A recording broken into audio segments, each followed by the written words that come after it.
relation to it. Thank you very much, Deputy. Ireland already has a financial transaction tax, a stamp duty on transfer of shares in Irish incorporated companies. It stands at 1% at present.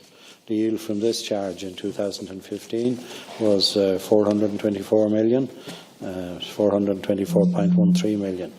And I understand receipts at the end of August this year were over 260 million. The Financial Institutions Levy announced as part of the Budget 2014 is a revenue-raising measure which provides for a contribution from the banking sector to Ireland's economic recovery. The levy is in place for the years 2014 to 2016 inclusive, with an anticipated annual yield of 150 million. As the levy is a percentage of an institution's dirt liability in 2011, liability to the levy relates to the size of the institution's Irish operation.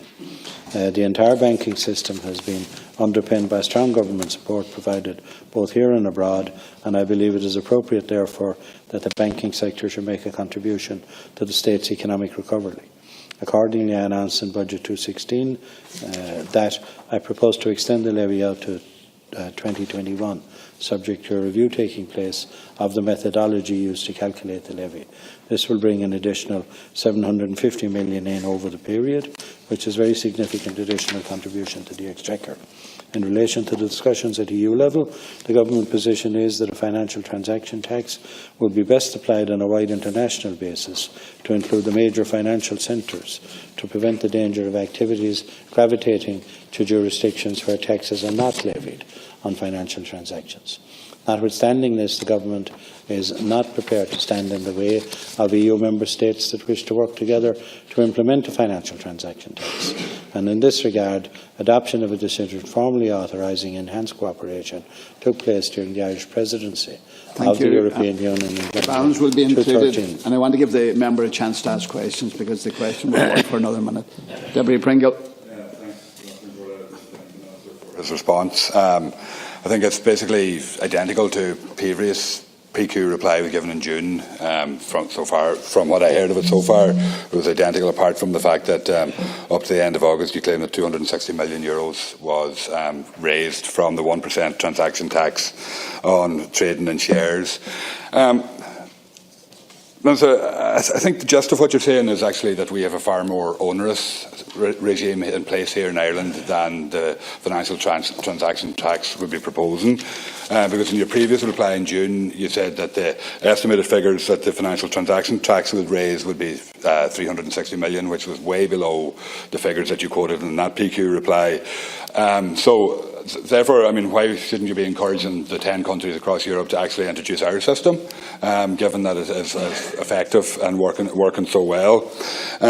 Just 2 points, quick points, if I may, just in relation to the. I think I'll get another opportunity, but just in relation to the figures, actually, that the 1% transaction tax raises. I wonder, would you have figures for previous years? Because there seems to be a lack of understanding exactly of how that revenue is raised. Thank you. You'll have another opportunity, yeah. Minister. Yeah, I don't have the figures for preceding years, but I'll get them sent to you for the preceding years.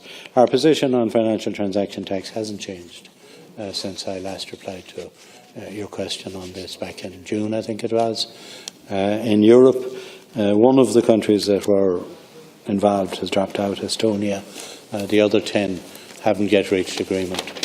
I think they're about to make a report, but so far I don't see that there's going to be agreement to any particular financial transaction tax emerging from the enhanced cooperation between now 10 member states.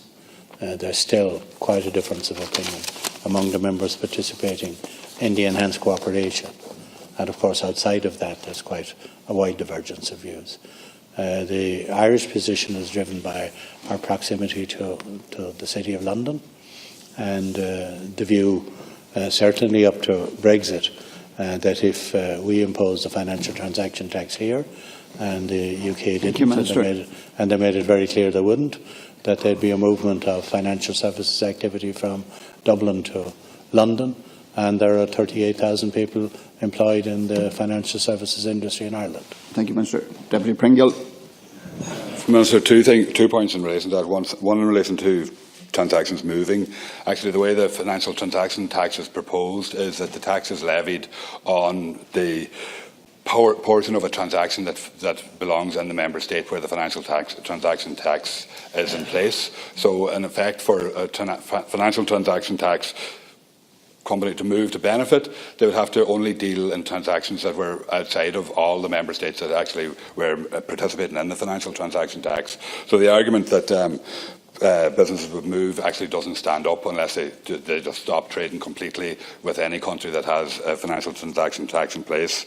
And the other point, just in relation to the risk of businesses moving to London already, our rates that you quoted here are higher than they are in London, and we don't see that draw to London from Dublin here, given that where our tax is already more onerous, so that doesn't stand up either, Minister. And and maybe the fact that you're quite happy that our tax rates are far higher than the transaction tax would actually raise, and maybe that's the reason why you don't want to participate in it. Strictly 1 minute. No, I mean, we have considered this very carefully, and I've stated what the policy position is. I admit that the relationship and the potential change may be more significant now after Brexit, depending on what the negotiations result in the relationships between the UK and the European Union. And certainly the City of London is going to be central to those negotiations. But the position is as I've stated, and we're not contemplating a change at present.